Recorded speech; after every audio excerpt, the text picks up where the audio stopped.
So today we're going to be replacing the coil packs on a 350Z. The same thing applies to a G35. This is the vq35de motor, so there's only one intake tube. If you have the HR motor, there's going to be two intake tubes you're going to have to take off. But this is a pretty straightforward job. You're going to have to get this intake tube out of the way first, which means you're going to have to take your strut bar brace out of the way. But on the passenger side, you can pretty much get to everything without taking anything off. Now, there's a bunch of videos on YouTube already on how to do this, but I have a couple tips and tricks that I do differently that I'm not sure if other people do.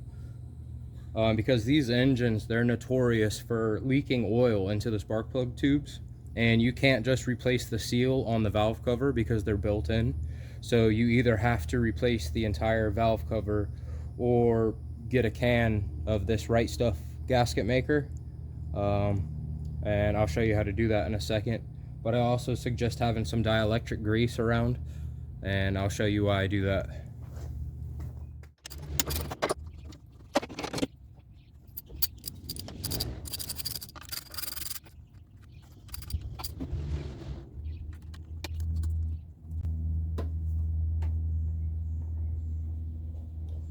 And when you're taking your intake tube off, be careful of your mass airflow sensor. Just, try to unplug it if you can, and don't mess up the wires.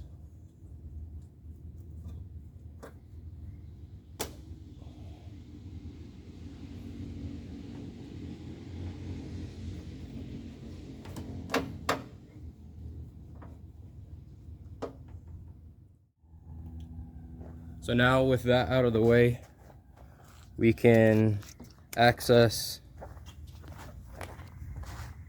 all three coil packs on this side and all three on this side.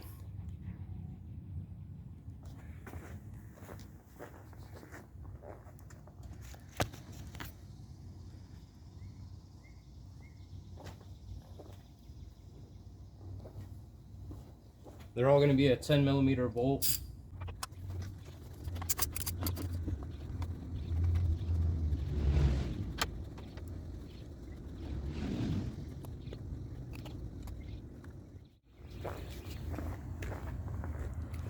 Okay, so all my spark plug tubes are dry on the driver's side, only because I've already done this job, but I used some cheap coil packs. So I just got the OEM ones to put back in here.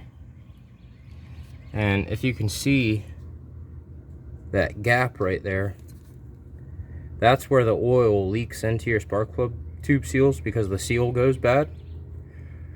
So if you have a can of this Right Stuff, what you can do, because it has this nozzle on it,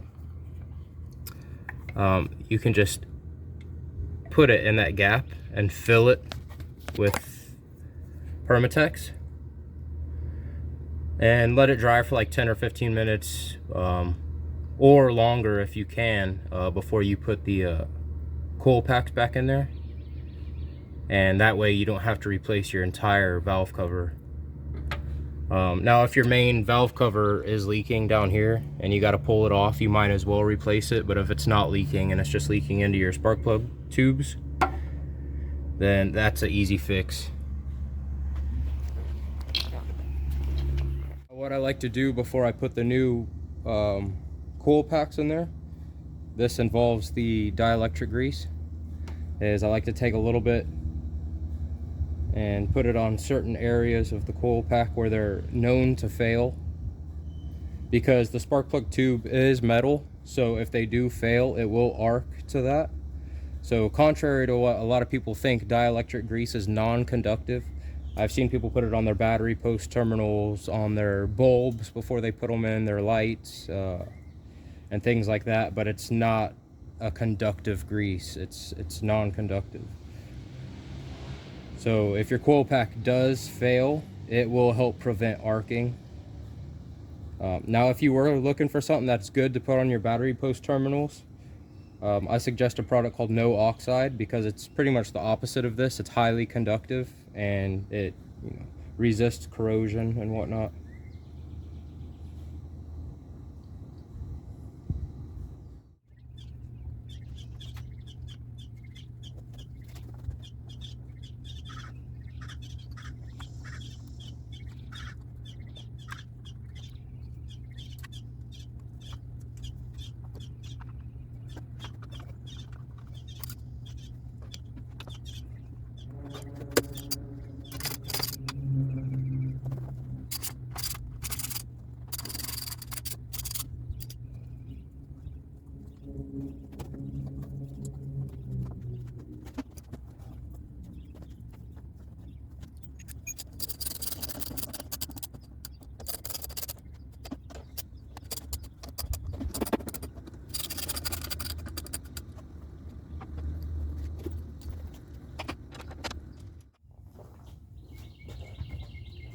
Okay, so that wraps it up for the coil pack install. Like I said, it's a pretty straightforward job. It took me about 15 to 20 minutes. I hope this video was helpful for some of you guys. And if you have any questions, just leave it down in the comments. Peace.